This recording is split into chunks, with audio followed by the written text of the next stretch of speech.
A man was deep in thought. Adventurers whose role is not extermination but exploration, he muttered aloud. He continued to ponder. What criteria should I use when selecting this group? Are there enough strong individuals? Ainz had recently endured a terrifying encounter with Lord Ainz in Irantal. The Sorcerer King had proposed rebranding the Adventurers Guild and placing it under his control. Now, Ainz wrestled with how to implement this reform. Should the organization shift to a more militaristic structure, with strong adventurers leading squads responsible for their weaker peers? Or should I form an elite scouting squad composed of the strongest members, with the rest trailing behind? I need more clarity on this matter. Deciding to seek guidance, Ainz penned a letter addressed to Lord Ainz, ruler of Irantal. The guild's adventurers, ranging from mythic to copper rank, were facing a job crisis. Death Knights, immortal, low-maintenance, and unflinchingly obedient, had become the preferred choice for extermination tasks. Being undead, their loss carried no weight. Ainz left his office to personally deliver the letter to his receptionists. On his way, he encountered a restless, anxious crowd of adventurers. The request board had been nearly emptied, leaving only niche jobs, alchemy, missing persons, odd errands. "Boss, what's going on?" An adventurer shouted in frustration. "Boss, give us work." "Why is there no work, boss?" The situation was tense. Ainz calmly observed the uproar, then spoke in a measured voice. "Everyone, please be patient. I've written to the Sorcerer King. Once we receive his response, we'll regain direction."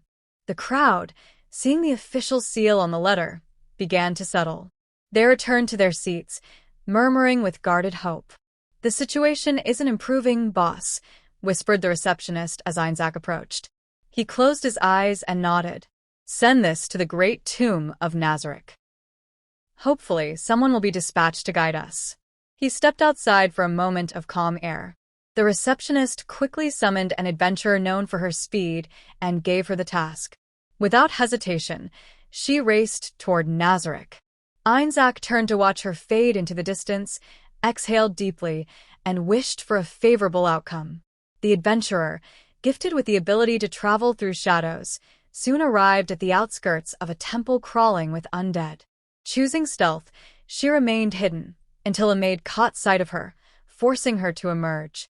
"I have a letter from the guild master," she said instantly to avoid confusion. The maid scrutinized both the adventurer and the letter, silence stretching painfully. The assassin, trembling under the weight of the undead presence, stayed kneeling. Eventually, the maid took the letter without a word and disappeared. "These people are insane." Even the servants looked terrifying, the assassin thought, vanishing back into the shadows. The maid activated a gate and returned to the true Nazareth. Walking with composure, she delivered the letter to her superior, Seabass. Bowing, she recounted what had happened. Seabass listened with his usual stoicism, then nodded. "I'll hand it over to Demiurge." He rerouted his steps toward Demiurge's chamber, passing stoic demonic sentries without flinching. "I seek your master. Is he inside?" Seabass asked calmly. By chance, Demiurge was already returning. "Seabass," he said, curious. "The guild master of Irantal has sent this," Seabass explained, handing him the letter. "I see," Demiurge replied, breaking the seal and skimming its contents.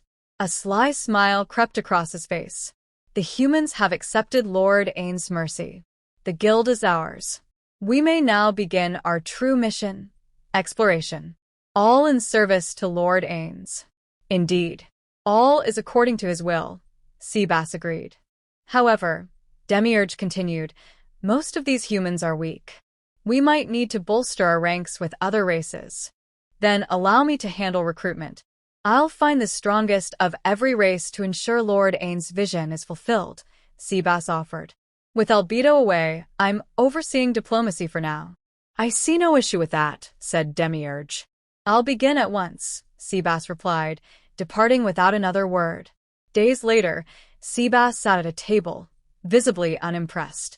A long line of human candidates stretched before him, each eager to become a squad leader. "This is impossible, old man," How the hell are we supposed to move this log? One challenger complained. You're not meant to move it, Seabass said coolly. You're meant to lift it. The man groaned in defeat and joined the large group of rejects on the left. On the right, only Nabe and Mamanga stood, having passed the trial with ease.